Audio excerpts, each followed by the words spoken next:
Hello guys, pag-usapan lang natin sina Daniel Padilla at Kyla Estrada. Ika nga ng karamihan, Diyos ko, spotted din sina Daniel Padilla at Kyla Estrada na magkasama nag-dinner sa isang restaurant. Dahilan para mas lumakas ang inalang may relasyon na nga ang dalawa. Yan kasi ang kapansin-pansin pinag-uusapan ng balita patungkol kay Daniel Padilla at Kyla Estrada.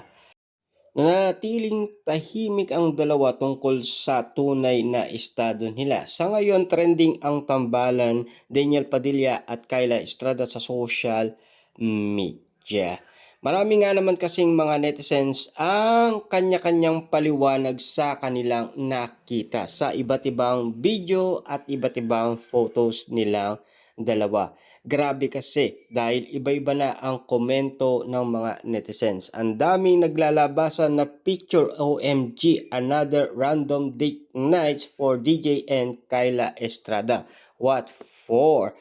No more hiding. Ayon naman sa iba, at least nalalaman natin na talagang kinikilig umano ang karamihan kina Kyla Estrada at Daniel Padilla. Lalong-lalo na kasi noon ay nakita rin sina Daniel Padilla at Kyla Estrada sa kanilang Adams couple sa Halloween party na talagang kilig na kilig nga naman kasi ang karamihan kasi pinag-uusapan sina Daniel Padilla at Kyla Estrada matapos silang makita na magkasama sa isang Halloween party na mag-asawang Gomez at Morticia Adams ang kanilang looks. Marami nga naman kasing kinikinig ang mga panay nang makita ang dalawa na all out sa kanilang matching outfit at sweet moment sa nasabing party kasama ang kanilang mga kaibigan.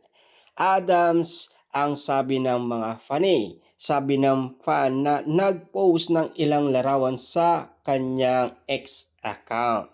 Spotted nga naman kasi sina Daniel Padilla na napapag-usapan. Grabe nga naman kasi ang inala ng iba't ibang mga netizens. Sunod-sunod na nga ang pakilig nina Kyla Estrada at Daniel Padilla sa social media dahil kaliwat kanan na paparazzi shot.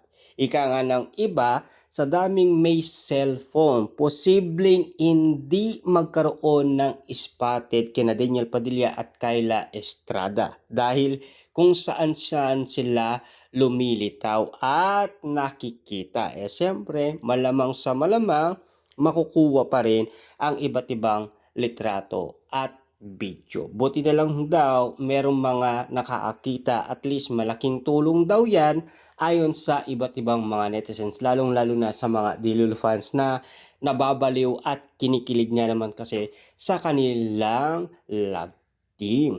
Kasi yan ang napapag-usapan kasi nagkakaroon ng project kasi sina Daniel Padilla at Kyla Estrada. Pero ayaw naman kasi ng iba dahil alam nila kapag natapos na daw ang kanilang project baka maglaho din ang nasimula ni Daniel Padilla at Kyla Estrada tulad ng nangyari umano sa Kat din. Hanggang ngayon kasi napapag-usapan pa rin sina Daniel Padilla at Kyla Estrada. Diyos ko, napashare ang mga fanay na nakakita ng video na magkasama sina Daniel Padilla at Kyla Estrada. Sunod-sunod na kasi ang mga naglalabasan mga videos at photos sa kanilang dalawa. At least marami nga naman kasi ang kinikilig. At least napapakilig sila ni Daniel Padilla at Kyla Estrada.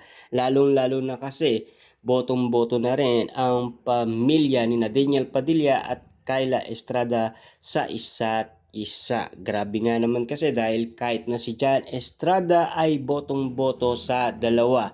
Maging si Janice De Belen ay boto rin naman sa dalawa. Ganon din naman kasi si Carla Estrada dahil nagugulat nga naman kasi dahil kinikilig nga naman kasi sa lahat ng mga lumilitaw na photos at video sa nangyayari sa kanyang anak. Lalong-lalo na kay Kyla Estrada. Siyempre, masaya na siya at happy na si Daniel Padilla dahil nakita na natin na masaya at maligaya sa piling ni Kyla Estrada. Hindi tulad noon, siya ay single na single. Hanggang ngayon kasi kapansin-pansin na napapag-usapan noong na-interview si Janice. Diyos ko, napansin naman ng mga netizens na nakangiti si Janice na tila nangangahulugan na masaya ito para kina Daniel Padilla at Kyla Estrada. Na alam nyo naman kasi,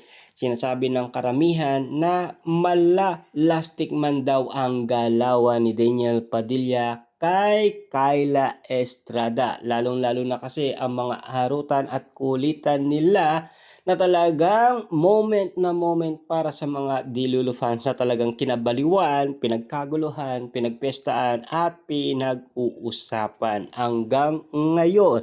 Hanggang ngayon kasi ay tila nagpapakilig pa rin ang dalawa dahil hindi sila nagtatago. Nilabas talaga nila kung ano talaga ang relasyon nilang dalawa. Noon pa man kasi ay napag-usapan na yan. Noon sila ay nasa incognito pa noon sa kanilang teleserye.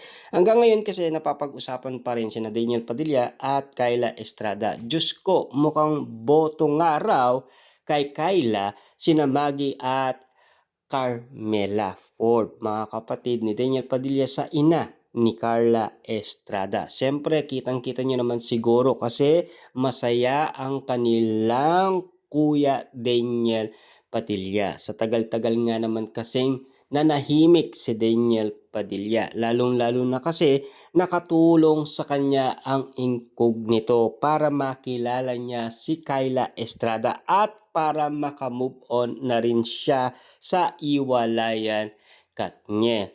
Pero batid natin noong 2025, nagparamdam pa rin sina Daniel Padilla at Catherine Bernardo. At least, malinaw pa rin sa atin na meron pa rin silang nararamdaman kasi mahirap nga naman kasing bitawan ang kanilang relationship. Kasi almost 11 years nga naman kasi ang kanilang relasyon. Diyos ko, sa kabila ng ingay, nananatiling tameme ang ina ni Daniel Padilla na si Carla Estrada sa issue. Hanggang ngayon kasi masaya pa rin si Carla Estrada dahil sa nakikita niya. At least malinaw na malinaw sa kanya dahil alam nyo naman siguro, 'di ba? Meron nga naman silang project ayon sa iba't ibang netizens. Nagpo-promote nga ba sina Daniel Padilla at Kyla Estrada sa kanilang project, kaya nga naman sila nagpapakilig ayon sa paliwanag ng iba. Pero ano kaya ang paliwanag ng ibang mga netizens ayon sa kanilang nakikita kina Kyla Estrada at Daniel Padilla?